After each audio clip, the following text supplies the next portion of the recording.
সময় এখন স্থানীয় বুলেটিনের।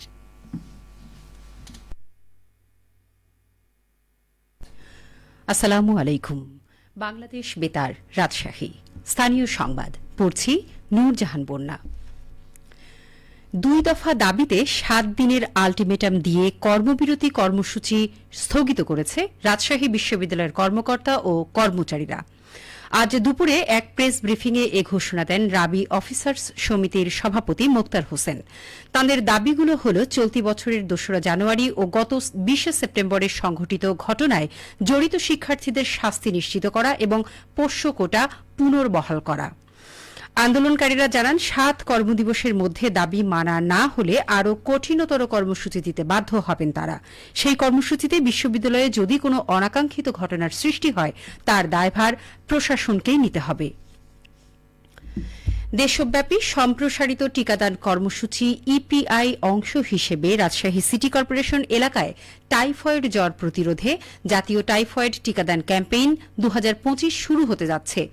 রাজশাহী সিটি কর্পোরেশনের ব্যবস্থাপনায় আগামী 12 অক্টোবর হতে 30 অক্টোবর পর্যন্ত শিক্ষা প্রতিষ্ঠান পর্যায়ে এবং 1 নভেম্বর হতে 13 নভেম্বর পর্যন্ত কমিউনিটি পর্যায়ে এই ক্যাম্পেইন বাস্তবায়িত হবে।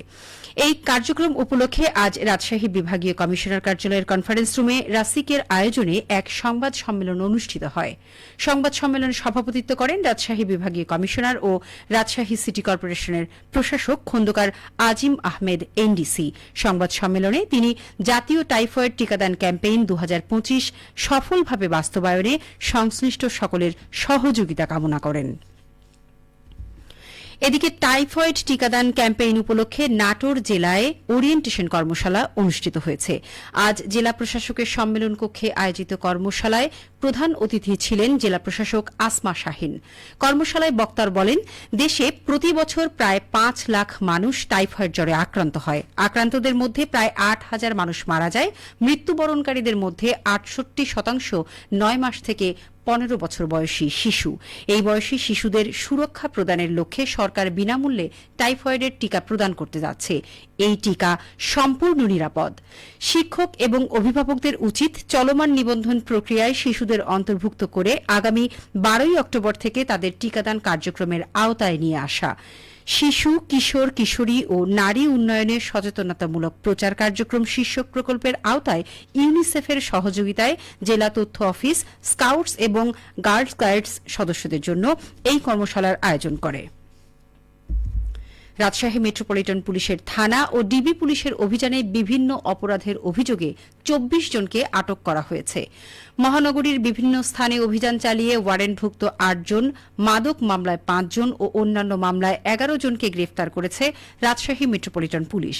গ্রেফতারকৃত আসামিদের বিরুদ্ধে আইনগত ব্যবস্থা গ্রহণ করা হয়েছে।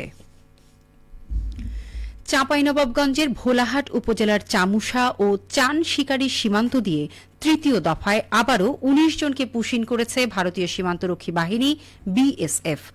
বিজিবি ও স্থানীয়রা জানায়, আজ ভোরে ভোলাহাট উপজেলার আন্তর্জাতিক সীমান্ত পিলার 196/2 এস এর নিকট এ ঘটনা ঘটে।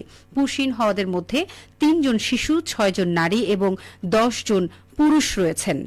চাঁপাইনবাবগঞ্জ 59 মহানন্দা বিজিবি ব্যাটালিয়নের অধিনায়ক লেফটেন্যান্ট কর্নেল গোলাম কিবরিয়া প্রেস নোটের মাধ্যমে জানান, আটককৃতদের জিজ্ঞাসাবাদে জানা গেছে 2015 সাল থেকে 2024 সালের বিভিন্ন সময় কাজের সন্ধানে অবৈধভাবে তারা ভারতে প্রবেশ করেছিল এবং ভারতীয় পুলিশ তাদের গ্রেফতার করে।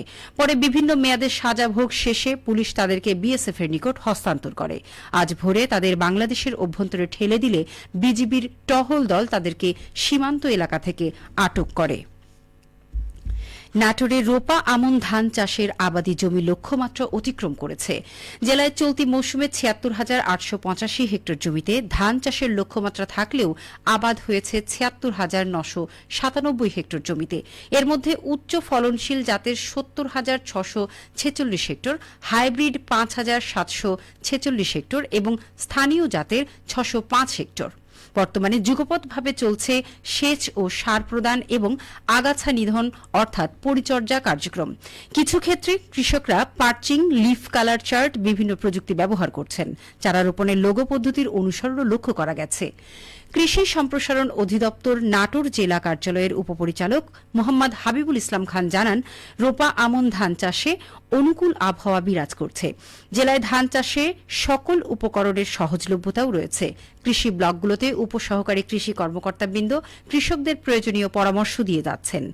জেলা ও উপজেলা পর্যায়ের কর্মকর্তাবৃন্দ নিবিড়ভাবে পরিস্থিতি পর্যবেক্ষণ করছেন। ধারণা করা হচ্ছে আশানুরূপ ফলন পাওয়া যাবে। সবশেষে আবহাওয়া। আজ রাজশাহীতে সর্বোচ্চ তাপমাত্রা ছিল ৩৫.৫ ডিগ্রি এবং সর্বনিম্ন ২৫.৩ ডিগ্রি সেলসিয়াস। বিকেল ৩টায় বাতাসে আপেক্ষিক আর্দ্রতার পরিমাণ ছিল ৬০%। রাজশাহী ও পার্শ্ববর্তী এলাকায় আজ সূর্যাস্ত সন্ধে ৫টা ৫৯ মিনিটে। সংবাদ শেষ হল।